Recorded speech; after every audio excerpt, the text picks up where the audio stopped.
nagpa-share kayo sa amin. Sabi ko, nasa Lagunan, nasa Lazaro, napuntahan kami ni Daddy Frankie. Sabi ko, salamat, Lord. Salamat sa Panginoon talaga. Parang, ako yung ano din, nadudulog ng puso ko pag nakikita ko na akong ganyan. Itong bigas, sana makatulong, no? Tsaka, Salamat po, Daddy Frankie.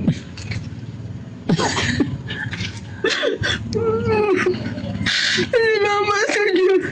Nagpa-share kayo sa amin. Sabi ko, nasa Lagunan, nasa Lazaro, napuntahan kami ni Daddy Frankie. Sabi ko, salamat, Lord. salamat sa Panginoon talaga. No? Kanina nagsimba kami, sabi ko doon sa hipag ko, sana makapunta dito si Daddy Frankie, sabi ko. Nagkatotoo naman.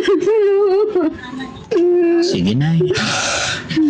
Hindi tayo pababayaan ni God, no? Laban lang. Sige na. Bukod sa bigas, para mapakonfine mo yung anak mo, bibigyan ko kayo ng pampakonfine, ha? Sana na may pakonfine mo na yung anak mo, no? O, Nay, kamay mo, bilangin natin, no?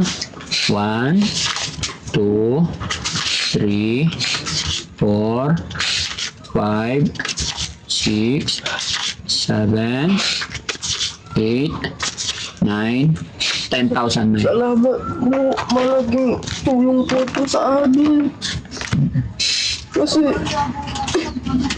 talagang, nung last week talaga, ang dala namin pera, 400 lang po talaga. Pumunta kayo sa ospital, 400 lang dala nyo. Opo, tapos pinatusok ko pa yung anak kong nagaga ng pusa. Buti na lang, yung tita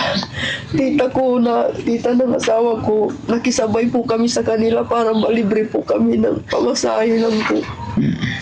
Pangkain lang po nila yun. Sabi ko sa mga anak ko, siyempre, nagbaon na po kami ng kanin. Opo. Sabi ko, mga anak, magbaon na tayo ng kanin para ulam na lang. Kasi, sana ako kakain kasi iniisip ko yung giniling kasi si Binte. Tapos sabi ko, kulang na itong pera natin, pamasahin natin. Kayo munang kakain, sabi ko sa mga anak ko. Sabi ng anak ko, ate na lang tayo, nanay, sabi niya. Kain ka dito, sabi niya.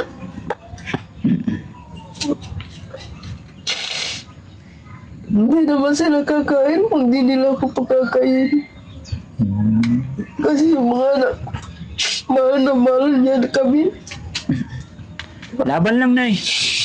Huwag kayong mawala ng pag-asa, no? Hindi tayo pababayaan ni God.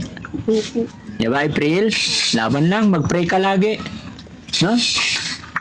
At pag-pray natin, pati ako naiiyak.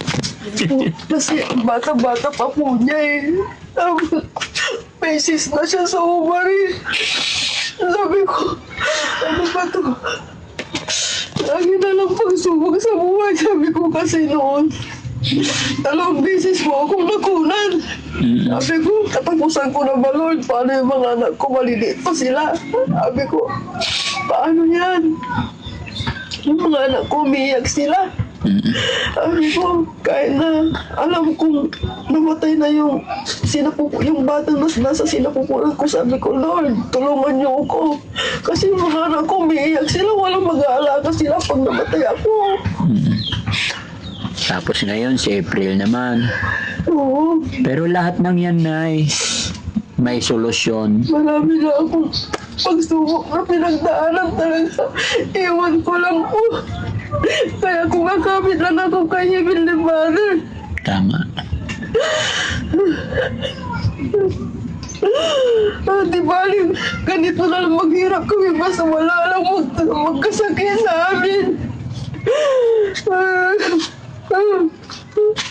Kaya kung minsan nakikilaba ako sa tita na hindi niya alam, hindi ko sinasabi talaga, umiyak ako sa kanila. Sabi ko, kung minsan naghihila na ako, sabi ko, hindi kaya ko to dahil sa mga anak ko, sabi ko.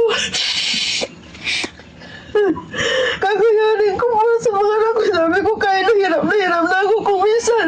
Hindi ako nagre-regret talaga.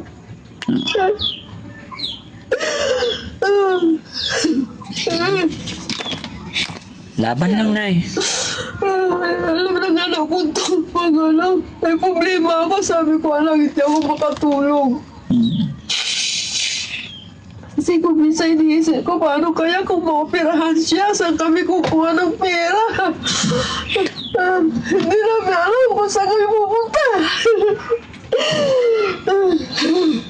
Basta, Nay, kung anong sinabi ng doktor, kung operahan, go. Pag-go mo. Lumapit kayo kung saan. Nay, ang pera kayang kitain. Pero ang buhay ng tao, minsan lang yan. No? Opo, kaya iniisip ko. Kaya lakasan lang natin ang loob natin. Kung ano yung sinabi ng doktor, sundin ninyo bago mahuli ang lahat. Opo. No? Opo. Sana yung 10,000 na yan ay simula na po ng paggaling niya, no? At loobin sana ng Panginoon na sana makabalik pa ako, makatulong pa ako. Sana, Daddy Frankie, salamat mo na lang. Opo.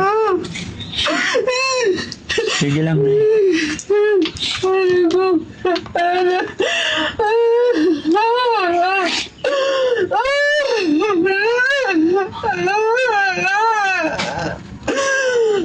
Pagod na ako talaga. Hindi ko lang sinasabi sa asawa ko. Kuminsan nga eh. Hindi ako nagre-reklamo kaya pagod na ako. Kaya yan, Nay. Relax ka lang, Nay, ha? Di ka naman high blood, ha? Kailangan, Nay, labanan natin para sa mga anak natin. Okay? April, di ba? Mahalin mo yung nanay mo. Pa-confine na kung kinakailangan bago mahuli ang lahat. At ayan, may awa ang Diyos. Makakabalik pa si Daddy Frankie para makumusta si April. Ha? Tamang-tama, wala po kami bigas na. Wala na kayong bigas. Tamang-tama, blessing po talaga. Kasi Amen. kanina, po, talagang sabi ko, Lord, wala na po kami inuluto. Tapos yung asawa ko pa extra lang po siya. Sabi ko, na mapupunta dito si Daddy Frankie. Sabi ko, para akong luka-luka. Kanina talaga, doon sa siya. Ewan ko lang kung naririnig ako ng mga kasama ko. Kasi kung minsan, hindi ko lang alam. Yung kuya ko kasi tinawagan ko din, wala din daw siya. Sabi ko, kuya, parang maluluka na yata ako, sabi ko. Okay. Tapos magmumodule ka na. Sige. No? May awa ang Diyos. Babalik kami dito. No? Tuloy-tuloy mo lang yung pag-aaral mo. Bilhin nyo yung mga gamot kung ano yung sinabi ng doktor. Parang may sitang dalawa dyan na bibilin pa namin. Sige, Nay, ha?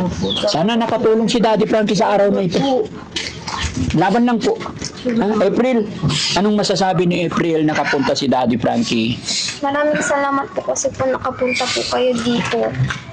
Tapos po, natulungan niyo po kami. Nabigyan niyo pa po kami ng bigas. Maraming salamat na ni Frankie. Kung wala po kayo, hindi po makakabili ng gamot. Hindi kayo makakabili ng bangus.